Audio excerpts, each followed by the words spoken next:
Hello guys, welcome to another video of stock market friends. Wakefit innovations limited guys upcoming IPO आज के दिन open होने जा रहा है। जानेंगे complete analysis, business model, financial condition, performance, GMP कितना चल रहा है, लिस्टिंग कितना मिलेगा, परफॉर्मेंस कैसे अप्लाई करें या फिर फाइनल डिसीजन क्या लेना चाहिए, सभी पॉइंट्स को डिस्कस करेंगे। और ये कोई रिकमेंडेशन वीडियो नहीं है, इसलिए जो भी फाइनल डिसीजन लीजिएगा अपने रिस्क पर लीजिएगा। चलिए फ्रेंड्स, वीडियो स्टार्ट करते हैं। आईपीओ की बात करें तो 8 दिसंबर को ओपन हो रही है और 10 दिसंबर क्लोज किया जाएगा। ₹1 का फेस वैल्यू है, 185 टू 195 रुपीज पर शेयर की प्राइस में, 76 शेयर्स की lot size, fresh capital offer for sale, दोनों का कॉम्बिनेशन है। Book built IPO, BSE NSC दोनों एक्सचेंज में लिस्टिंग किया जा रहा है। अलॉटमेंट डेट फाइनलाइज किया गया 1289 सॉरी इशू साइज है 2889 करोड़ का। 6.6 करोड़ शेयर्स का इशू किया जा रहा है। फ्रेश कैपिटल है 30, फ्रेश इशू 377 करोड़ का, ऑफर फॉर सेल 912 करोड़ का। अगर हम बात करें इस कंपनी का अलॉटमेंट डेट 11 दिसंबर का, 12 दिसंबर रिफंड रिलीज किया जाएगा, शेयर्स डीमैट अकाउंट में क्रेडिट होगा। 15 दिसंबर का लिस्टिंग डेट रखा गया है। क्यूआईबी 75% ऑफर दिया गया है। एचएनआई 15% का, रिटेल में 10% ऑफर दी गई है। रिटेल मिनिमम $1 अप्लाई कर सकते हैं, 76 शेयर्स मिलेंगे, 14.8 थाउजेंड पे करना पड़ेगा। मैक्सिमम $13 अप्लाई कर सकते हैं, 1.9 लाख रुपीज पे करना पड़ेगा। Small HNI minimum 14 lot apply कर सकते हैं, 2.1 लाख रुपीज पे करना पड़ेगा। मैक्सिमम 67 लॉट अप्लाई कर सकते हैं, 9.9 लाख रुपीज पे करना पड़ेगा। Big HNI minimum 68 lot apply कर सकते हैं, 10.1 लाख रुपीज पे करना पड़ेगा। अगर हम बात करें इस कंपनी के बिजनेस जीएमपी को लेकर, तो इसका जो जीएमपी ट्रेड कर रहा है 36 रुपीज का जीएमपी देखने को मिल रहा है। 18.4% का लिस्टिंग एक्सपेक्ट कर सकते हैं, 231 रुपीज का एस्टिमेटेड लिस्टिंग प्राइस, 2736 रुपीज का एस्टिमेटेड प्रॉफिट आपको सिंगल लॉट पर मिल सकता है। बिजनेस की बात करेंगे तो देखिए इसके बिजनेस के बारे में वैसे आपको पता होगा, जो कि इंडियन D2C मतलब direct to consumer home and sleep solutions company है, जो कि जाना जाता है हाई क्वालिटी और अफोर्डेबल रेंज ऑफ मैट्रेसेस के लिए। मैं इसलिए बोला आप इसके बारे में जानते हो क्योंकि mattresses, furniture, home decor products में ये मतलब कि one of the largest company है, इसलिए गाइस आप इसका नाम जानते होंगे, सुने भी होंगे। वेकफिट का नाम, वेकफिट मैट्रेसेस वगैरह आप सुने होंगे, इसका बिजनेस करती है। इनिशियली कंपनी जो है पॉपुलैरिटी जो है सो गेन किया है फोम मैट्रेसेस के मेमोरी के साथ, जो कि डायरेक्टली सोल्ड करता है, सेल करता है कंज्यूमर्स, कस्टमर्स को ऑनलाइन। जैसे मिडिल मैन जो है मतलब कि जो थर्ड पार्टी होता है ना, उसको एलिमिनेट कर रहा है और कॉम्पिटिटिव प्राइसेस पर ऑफर कर रही है। और ओवर टाइम अगर देखा जाए तो टाइम के साथ कंपनी ने प्रोडक्ट पोर्टफोलियो को भी जो सो एक्सपैंड किया है, जिसमें अब company pillows, bed, sofa, study tables, wardrobes और अदर फर्नीचर आइटम्स का भी जो है सो अब कंपनी सप्लाई करता है, जिससे कंपनी जो है मॉडर्न इंडियन होम्स के जो नीड्स है उसके ऊपर इवॉल्विंग जो होते हैं ना चारों तरफ, उसको कैटर करने के लिए मतलब प्रोवाइड करता है। कंपनी जो है प्राइमरली ऑपरेट कर रहा है डिजिटल चैनल्स के थ्रू और सपोर्टेड है strong logistics and customer service के द्वारा सपोर्टेड भी है, जिससे कस्टमर्स को अर्बन और सेमी अर्बन एरियाज में रीच जो है इनेबल करता है। और प्रोडक्ट पोर्टफोलियो में गाइस मैट्रेसेस, फर्नीचर और फर्निशिंग, ये 3 प्रोडक्ट्स है। लगभग प्रोडक्ट्स को इंडिया के 28 स्टेट्स और 6 यूनियन टेरिटरीज में पूरा मतलब पैन इंडिया प्रेजेंस है, जो कि अराउंड 700 डिस्ट्रिक्ट्स में प्रोडक्ट सेल करता है। और 30 सितंबर के अकॉर्डिंग 125 स्टोर्स है इंडिया के 62 सिटीज में, जो कि 19 स्टेट्स, 2 यूनियन टेरिटरीज को कवर करती है। तो ओवरऑल बिजनेस की बात करती है, वो इमर्जिंग लीडर है मैट्रेसेस, फर्नीचर, फर्निशिंग में, जो कि पैन इंडिया प्रेजेंस के साथ। और अगर हम बात करेंगे इस कंपनी का लेकिन हाँ, ये जो है ना हाईली कॉम्पिटिटिव फ्रैगमेंटेड सेगमेंट में ऑपरेट कर रहा है, क्योंकि देखिए लोकल कंपनीज बहुत सारे हैं और मेजर कंपनी बहुत सारे ऑलरेडी मतलब कि मार्केट में है। कॉम्पिटिटर गाइस इसके सीला फोम लिमिटेड इसके कॉम्पिटिटर है, जो कि स्टॉक एक्सचेंज में लिस्टेड है। फाइनेंशियल एसेट्स है 1220 करोड़ का, नेटवर्थ है 557 करोड़ का, रिजर्व 522 करोड़ का, और डेट बिल्कुल मतलब डेट फ्री कंपनी है। लेकिन रेवेन्यू प्रॉफिट की बात करेंगे तो 820 करोड़ का रेवेन्यू, 145 करोड़ का लॉस, 24 में 1017 करोड़ का रेवेन्यू, 15 करोड़ का लॉस, 25 में 1305 करोड़ का रेवेन्यू, 35 करोड़ का लॉस, और फर्स्ट हाफ में 741 करोड़ का रेवेन्यू, 35.5 करोड़ का प्रॉफिट है। देखिए कंपनी जो है ना टॉप लाइन तो ग्रोथ कर रहा है, लगभग अगर हम बात करें तो टॉप लाइन जो 28% इंक्रीज किया, जो बॉटम लाइन है ना 133% का डाउन हुआ। टॉप लाइन तो ग्रोथ होता नजर आ रहा है, बट कंपनी लॉस मेकिंग था, 25 तक कंपनी लॉस मेकिंग था, और लॉस भी जो है ना बहुत ज्यादा फ्लक्चुएट किया, क्योंकि देखिए 24 में लॉस बहुत तेजी से रिकवर किया, लेकिन 25 में वापस से लॉस इंक्रीज किया। बट अब यहाँ पे इंडिकेट किया अगर देखिएगा तो फर्स्ट हाफ में, जो कि सितंबर जो हाफ मंथ है, इसमें अगर देखिएगा तो बहुत ही शानदार प्रॉफिट देखने को मिल रहा है, मतलब कॉर्नर की ओर बनता हुआ नजर आ रहा है, वापस से टर्न होता हुआ देखने को मिला, टर्न बैक करता करता हुआ नजर आया, रिवर्स करता हुआ देखने को मिल रहा है।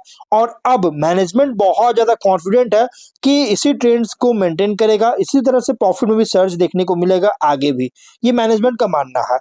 अब रेशियोज में अगर देखिएगा ना, तो अगर हम बात करें R O E, R O N W, R O C E 6.5, 6.7 और 0.18%, जो कि माइनस में है। डेट टू इक्विटी 0.5 टाइम का, पीएटी एबिटा मार्जिन -2.7 और 7% का। और अगर हम बात करें ओवरऑल, अगर देखा जाए ना, तो कंपनी का जो यहाँ पे बिजनेस है अगर देखा जाए, तो थोड़ा सा यहाँ पे रिस्की बिजनेस देखने को मिल।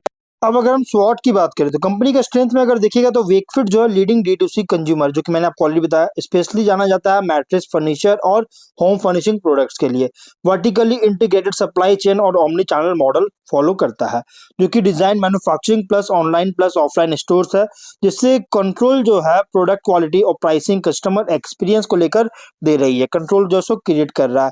और का आईपीओ प्रोसीड्स का इन कंपनी इंटेंड कर रहा है एक्सपेंशन के लिए, जो कि स्टोर ग्रोथ करेगा, कोको स्टोर्स का कैपेक्स करेगा, मार्केटिंग, एडवर्टाइजमेंट और बैलेंस शीट को स्ट्रेंथन करेगा, जिससे अगर बहुत अच्छी तरह से मेंटेन कर पाता है तो ऑपरेशंस और मार्केट रीच को स्केल करने में हेल्प कर सकता है।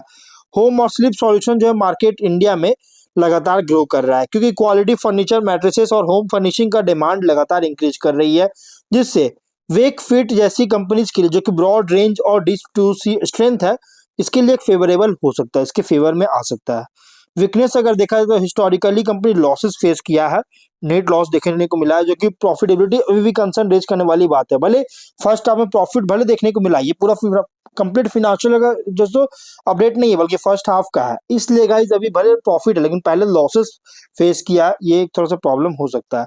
लार्ज पोर्शन जो है एक्सपेंस जो है करेगा, एक्सपेंस का रॉ मटेरियल कॉस्ट होता है, जो कि मैट्रेस मटेरियल्स, फर्नीचर इनपुट्स, जो कि लगभग 45% जो कॉस्ट होता है यहाँ पे देखने को मिलता है, मतलब कॉस्ट लगता है। इसके कारण गाइस जो लॉन्ग टर्म सप्लायर कॉन्ट्रैक्ट्स के एब्सेंस में गाइस प्रॉफिट मार्जिन को मतलब कि जो है सो खतरा हो सकता है, अगर इनपुट प्राइस वोलेटिलिटी, क्योंकि वल्नरेबल होता है, इसकी वजह से इम्पैक्ट कर सकता है। और अगर बात करें तो brand based home furnishing company के कारण जो डिमांड है पार्टली जो है डिस्क्रिशनरी है, जो कि इकोनॉमिक स्लो डाउन या कंज्यूमर सेंटिमेंट अगर थोड़ा सा खराब होता है, तो डिमांड को वीकेंड कर सकता है, कमजोर कर सकता है, सेल्स और ग्रोथ को अफेक्ट कर सकती है। पोस्ट आईपीओ एवेल्यूएशन प्रीमियम का रिस्क हो सकता है। एनालिस्ट का मानना है कि इन्वेस्टर्स जो है इसमें हाई रिस्क एपेटाइट देखने को मिल सकता है, ट्रीट कर सकते हैं इसको as a long term play, जो कि शॉर्ट टर्म के लिए रिस्की हो सकता है, प्रॉफिट मार्जिन को मार्केट कंडीशन को दे सकता है, इस पर डिपेंड करता है। अपॉर्चुनिटीज की बात करें तो physical retail footprint plus D2C plus omni channel presence जो है इसको एक्सपैंड कर रहा है, जिससे विजिबिलिटी और कस्टमर रीच को इंक्रीज कर सके। आईपीओ फंड से इसी चीज के लिए किया जा रहा है, नए कोको स्टोर्स को और कैपेक्स के लिए जो सो यूटिलाइज करेगा, और जिससे और भी ज्यादा जो सो ग्रोथ करेगा, स्केलिंग अप करेगा अपने रूम को। और कंज्यूमर डिमांड जो होम फर्निशिंग, मैट्रेसेस और फर्नीचर के लिए अर्बन और सेमी अर्बन इंडिया में जो इंक्रीज कर रहा है, कंज्यूमर डिमांड इंक्रीज कर रहा है, जिससे परचेजिंग पावर को इंक्रीज कर रहा है। रियल एस्टेट हाउसिंग डिमांड जो है ग्रो कर रहा है, जिससे लॉन्ग टर्म ग्रोथ देखने को मिल सकता है। पोटेंशियल है प्रोडक्ट डाइवर्सिफिकेशन के लिए, जो कि लेवरेज दे रही है ब्रांड रिकॉग्निशन और सप्लाई चेन इंटीग्रेशन को, जिससे मार्जिन इंप्रूव हो सकता है, डिपेंडेंस जो है सिंगल सेगमेंट पर रिड्यूस हो सकती है, कर रही है। और पब्लिक लिस्टेड कंपनी होने के कारण जो है विजिबिलिटी बहुत बड़ा होगा, इसका कैपिटल मार्केट को एक्सेस करेगा, जिससे एक्सपेंशन मार्केटिंग के लिए जो फ्यूचर में भी अगर फंड रेज जो करेगा उसके लिए भी बहुत ही इजी होगा, प्लस अभी फिलहाल कर रही है इसके लिए ही। और अनलिस्टेड पीयर्स अगर देखा जाए तो ऑपरेशंस को बहुत तेजी से ग्रोथ करेगा, क्योंकि देखिए लिस्टेड होने के बाद क्या होता है ना, ब्रांड इमेज बहुत ज्यादा, ब्रांड अवेयरनेस बहुत ज्यादा बन जाता है, प्रोडक्ट्स का जो अवेयरनेस है बहुत ज्यादा हो जाता है। अब थ्रेट में अगर देखिए तो इंटेंस कॉम्पिटिशन है other furniture, mattresses, home furnishing player से, चाहे ऑर्गेनाइज्ड हो या unorganized, plus import and offline retailers, इसके कारण ग्रोथ और मार्जिन को अफेक्ट कर सकता है, प्रेशराइज कर सकती है।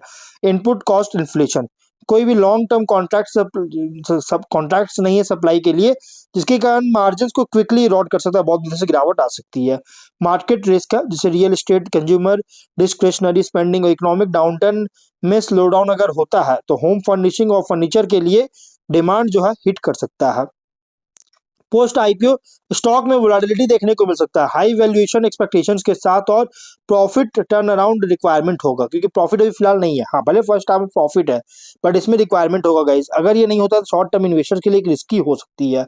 पीयर कंपैरिजन करें last large established matrix of home furniture firms के अकॉर्डिंग, अगर देखा तो एस्टैब्लिश्ड मैन्युफैक्चरिंग है, वाइड रिटेल नेटवर्क है, ब्रांड रिकॉग्निशन है, कुछ समटाइम्स एक्सपोर्ट और डाइवर्सिफाइड प्रोडक्ट पोर्टफोलियो है, लेकिन डी वेकफिट का D2C plus integrated supply chain जो है कॉस्ट और फ्लेक्सिबिलिटी एडवांटेज दे रही है, लेकिन कंपटीशन जो है बहुत ज्यादा है, जो कि अभी भी चैलेंजेस है। स्मॉलर और मिड साइज फर्नीचर और होम फर्निशिंग आप फर्म्स अगर कंपेयर करेंगे तो गाइस लीन ऑपरेशन, निश प्रोडक्ट लाइंस है कंपनी का, लोअर ओवरहेड्स है, लेकिन स्केल और रीच जो है ना अभी भी लिमिटेड है। और इसका एम है कि आईपीओ फंडिंग के द्वारा एग्रेसिवली स्केल करने का एम है। तो अगर ये एग्जीक्यूटेड बहुत अच्छी तरह से होता है तो इससे एक एडवांटेज मिल सकता है स्मॉल प्लेयर्स के ऊपर, स्मॉल प्लेयर से के आगे अगर देखा तो एडवांटेज मिल सकता है, जिससे स्केल कंबाइन करेगा, ब्रांड एंड वैल्यू को जो सो कंबाइन करके जो सो अच्छी तरह से एडवांटेज मिल सकता है। और नए न्यू एज D2C और omni channel home furnishing startups या ब्रांड से अगर कंपेयर करें तो डिजिटल मार्केटिंग स्ट्रेंथ है, लोअर रिटेल कॉस्ट है, ट्रेंडी डिजाइन फ्लेक्सिबिलिटी प्रोवाइड करता है, जिससे कंपनी जो है D2C प्लस ऑफलाइन रिटेल और इंटीग्रेटेड मैन्युफैक्चरिंग इन तीनों की स्ट्रेंथ को कंबाइन करने से स्ट्रेंथ मिल रही है, जिससे हाइब्रिड एडवांटेज जो है सो दे रहा है, जिससे अगर इसको जो एक्सपेंशन करने जा रहा है इसको अगर अच्छी तरह से मैनेज कर पाता है और मार्जिन केयरफुली मैनेज करता है तो गाइस एक एडवांटेज मिल सकता है कंपनी के लिए। और कंपनी जो है ना अगर बात करती है middle to high potential position stand करता है, ये ओल्डेस्ट और लार्जेस्ट फर्नीचर मैट्रिक्स कैटेगरी में तो नहीं आता है, लेकिन फुल स्टैक मॉडल जो है कंपनी का, जिससे प्लस एक्सपेंशन प्लान जो है पॉसिबल एज दे रही है, और इसलिए इसका सक्सेस जो है हेवली डिपेंड करता है एग्जीक्यूशन पर और स्टोर्स को स्केल करने पर, सप्लाई कॉस्ट को मैनेज करने पर, डिमांड सस्टेन करने पर। अगर पूरी तरह अच्छा तरह से होता है तो गाइस स्ट्रॉन्ग कंसोलिडेटेड प्लेयर की तरह ये कंपनी इमर्ज कर सकता है, अगर नहीं तो कंपटीशन और इनपुट वोलेटिलिटी के कारण एडवांटेज इरोड हो सकता है गाइस, कमी आ सकती है। कॉम्पिटिटर सीला फोम है, वैसे अगर लिस्टिंग में अगर देखा तो सीला फोम ही है इसके लिस्टिंग में। ऑब्जेक्टिव क्या है, 117 नए कोको स्टोर्स को सेटअप करना चाह रहा है, एग्जिस्टिंग कोको स्टोर्स का लीज और में एक्सपेंस करना चाह रही है, लाइसेंस पेमेंट करना चाहती है, कैपेक्स करना चाहता है, नई इक्विपमेंट मशीनरी के परचेज में, एडवर्टाइजिंग एक्सपेंस करना चाहता है, general corporate personal funding charge के लिए आईपीओ लेकर आया। जीएमपी कंपनी का कितना है तो 36 रुपीज का 18.4% का लिस्टिंग एक्सपेक्ट कर सकते हैं, बहुत ही अच्छी लिस्टिंग मिलने जा रही है। बाकी फाइनल डिसीजन जो भी लेगा अपने रिस्क पर जाएगा। इस कंपनी ओवरऑल फंडामेंटली तो बहुत ही स्ट्रॉन्ग फंडामेंटल कंपनी है, तो अपने रिस्क पर ही फाइनल डिसीजन लीजिएगा। तो मिलते हैं नेक्स्ट ऑर्डर में, टिल देन बाय बाय।